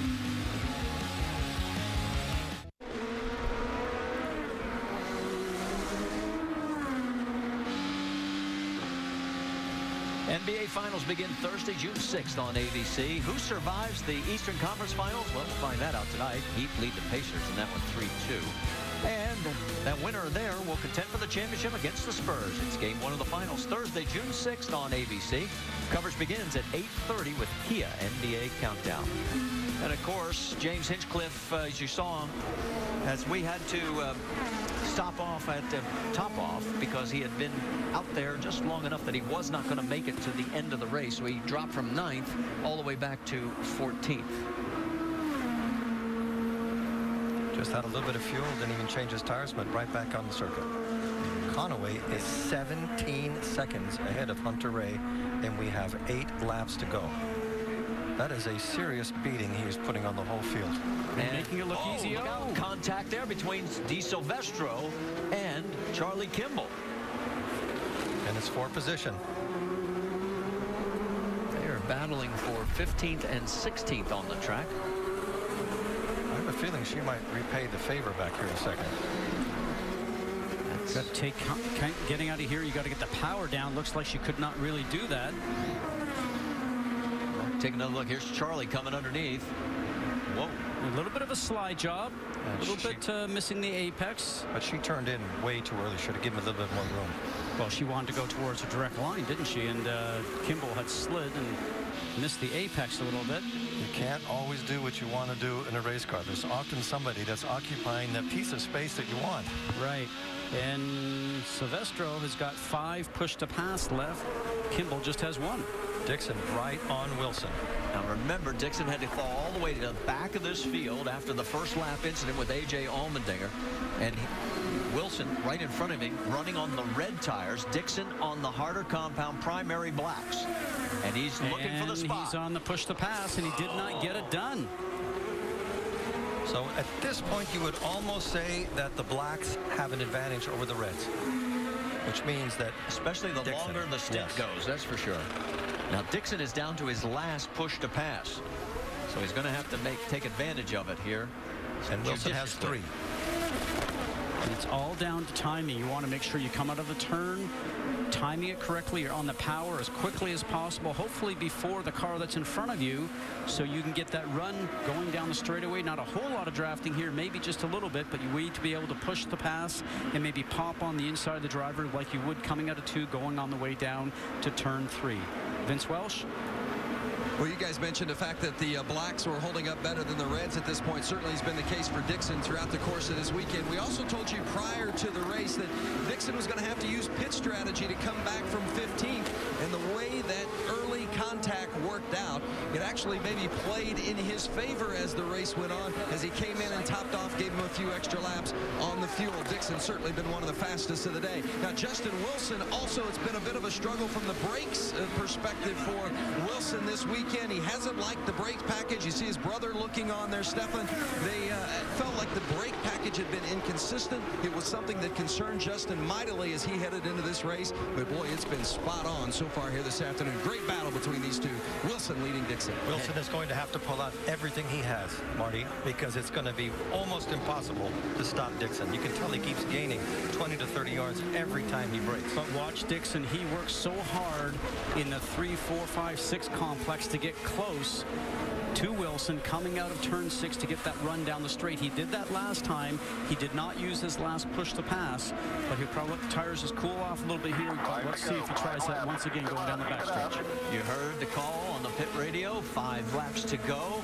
And boy, what a drive by Scott Dixon. All the way back to 24th after the first lap incident. Here he is in the 4th position and could make the podium. This is really just a game of chess at this point. Dixon has to occupy a little bit of road on the inside. Once he has that spot, Wilson will not turn down in on him, but he has to occupy. He has to get his nose in there to make sure he pushes Wilson a little bit out. What he's doing. Watch, he tries to get close here. I'm not sure he's close enough now, unless he uses the push to pass. And then look at it, not close at all, and that's the long straightaway.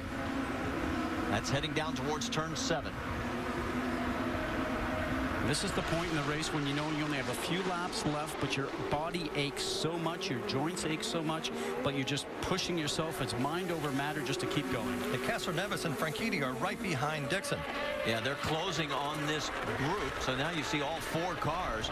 That is from 3rd, 4th, 5th, and 6th. Conway is still leading, and he has 11 seconds over Hunter Ray. Wilson is 22 seconds behind Conway. Mike can pretty much put it on cruise control and win this race as long as nothing happens. Problem with cruise control for a driver is that's when you make a mistake. I'm sure he'll be pushing every bit as hard as he has been up to this point. Right now, Dario Franchitti trying to push Elio Castroneves. There you see the push to pass remaining. Dixon with only 1.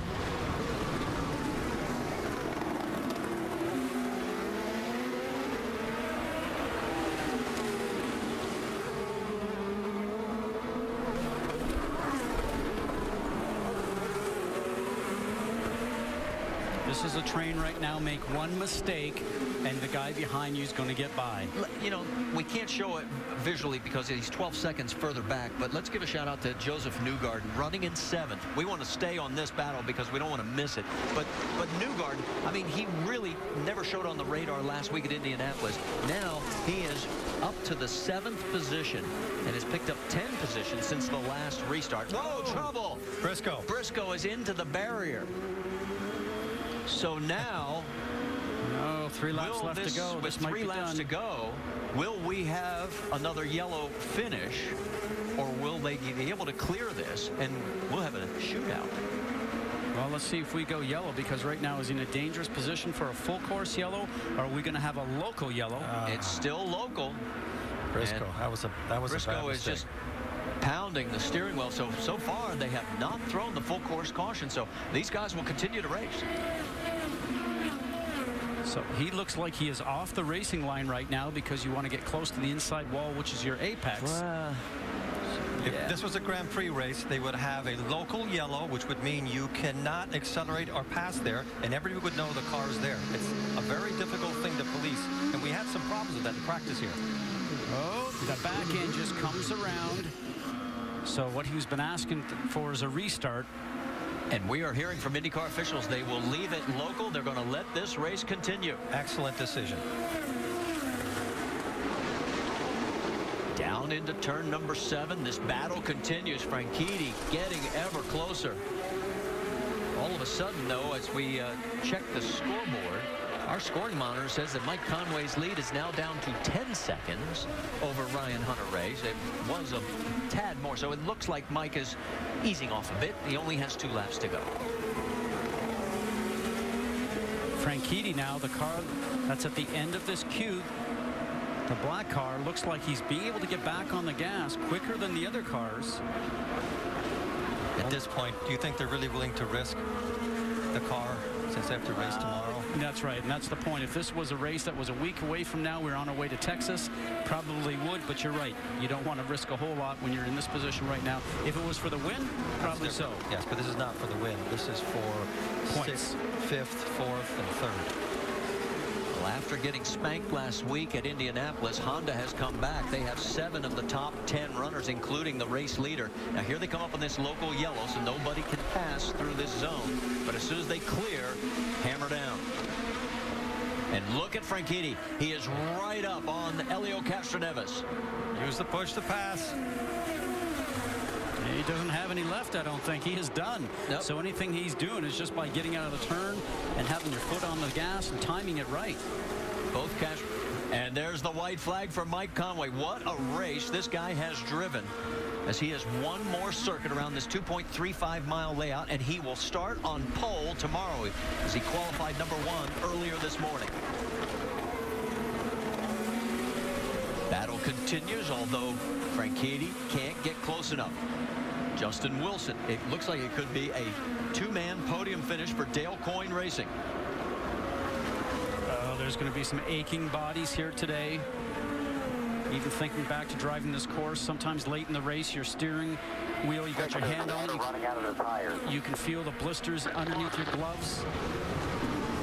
If you're a massage therapist or a chiropractor, we've got some jobs for you tonight. Here comes Franchitti again, taking a look on Elio. What a superb drive from Conway. There's the local yellow one more time, and nobody's close enough to make a pass here, so they're going to make it all the way down to turn 7. And Mike Conway, meanwhile, is getting ready to cross really close. the finish line. This man had 2 horrific crashes at the Indianapolis Motor Speedway.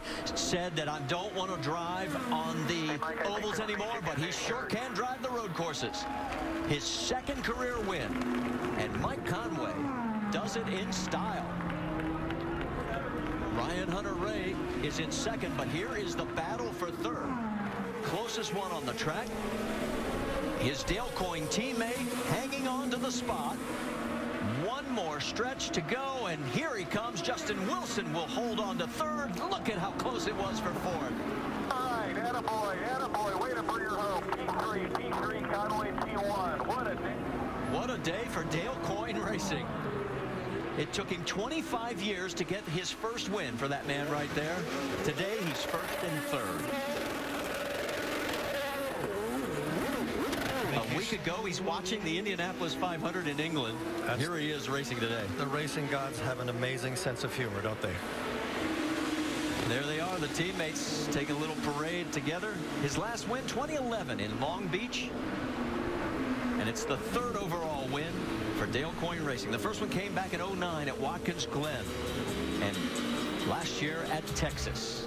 And this time, the celebration belongs to that man right there. Stay with us.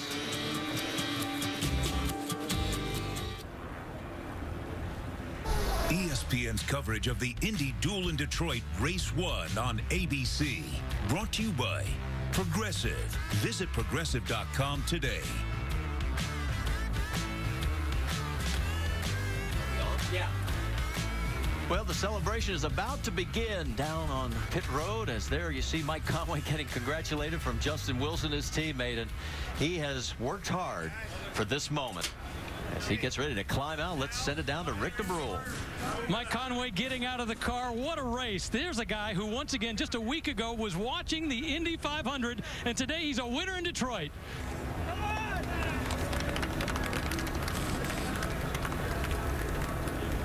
Mike Conway not just winning, but dominating this race. Let's talk to him real briefly. You know, let's talk about this. You are with a team you'd never run with before, in a car you'd never run in before. Yeah. How did you dominate this race? Thanks to the team. The car's been great all weekend, and as the track was rubbing in, it was getting better and better. I was just able to push, and just, you know, get a gap, and the strategy worked out perfect. Towards the end, just kind of conserving tires just in case there was a yellow flag, and I thought there was going to be with Ryan stuck in the wall there, but thanks to this man here. You want to go to Toronto now? Yeah, mate, of course. Yes. Dale Coyne stepping in here, a man who got 1st and 3rd today. Let's talk about, you got another race tomorrow. You start on the pole, but how do you feel? I feel good. I wanted to stay out and do some more laps, but I might be a bit sore when I wake up tomorrow. Let's see, but amazing job by the crew. We got another stab at it tomorrow, and we're starting in the perfect position, so big thank you to them, and I'm looking forward to tomorrow. We're going to start calling you Super Sub. Here's the question. You're racing tomorrow. Will you consider racing on an oval in Texas? No, No. I mean, I'm not. As I said, no real feelings to go back to that for sure. And I've got Le Mans coming up next weekend too, so I've got busy weekends ahead of me. But no, I mean, I'd love to do the street cool stuff though. All right, real quickly, how are your hands? Any blisters down there? No, they look pretty clean. Not bad. He's got another race tomorrow. Jamie? And Ryan Hunter-Reay came in second, and you said on the radio, man, we just got our butts kicked today. Where were they so much stronger than you? In that middle stint, when we were on reds, we fell off after about 4 or 5 laps really bad. I mean, I was struggling, waiting for somebody to throw me a life preserver. And, you know, Mike did a great job. I mean, he wasn't struggling that much on the reds. So that's where we lost in the middle stint. On blacks, we were just as quick as them on the primary tire. But on that softer alternate Firestone, they're designed to go off like that. So I think we're just beating up our tires a little bit too much. What can you do tomorrow? I see how physically grueling today was. You're soaking wet. You got to do it again tomorrow. What can you do to perhaps get 1 spot higher tomorrow? I'm going to go ask Mike what his deal is. Heck of a weekend for him to show up, but it's great to, you know, to have Mike back, and he's a heck of a talent. So he certainly showed that today, one-off effort. But, you know, the DHL Chevy strong. Really wanted to win for Chevy today. That middle stint killed us. I was railing Mike in by about 2 seconds a lap that last stint, just not enough time. All right, Ryan Hunter-Reay will start 4th tomorrow. Marty? When the entry list was released on Tuesday, the 18 was listed as TBA. That TBA is Mike Conway, and he is a winner today ahead of Ryan Hunter-Reay, Justin Wilson, Scott Dixon, Elio Castroneves, and you saw the rest of the top 10. More coming from Detroit. Don't leave us yet.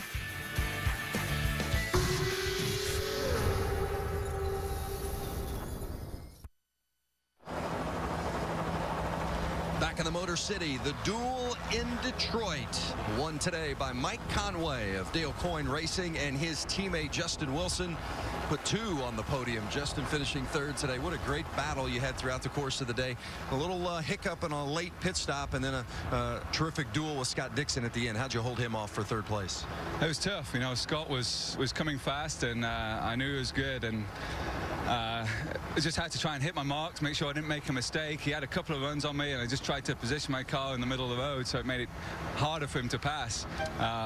But, you know, just sliding around there at the end. It was good fun. I'm really pleased for Mike to get the win. It's great to get Dale Coyne at 1-3 on the podium, but both cars there, so that's fantastic for the Boy Scouts of America, Honda, everyone. It's a good day. Going to be tough to top it tomorrow, but they're going to give it a shot. 1st and 3rd for Dale Coyne Racing. Jamie?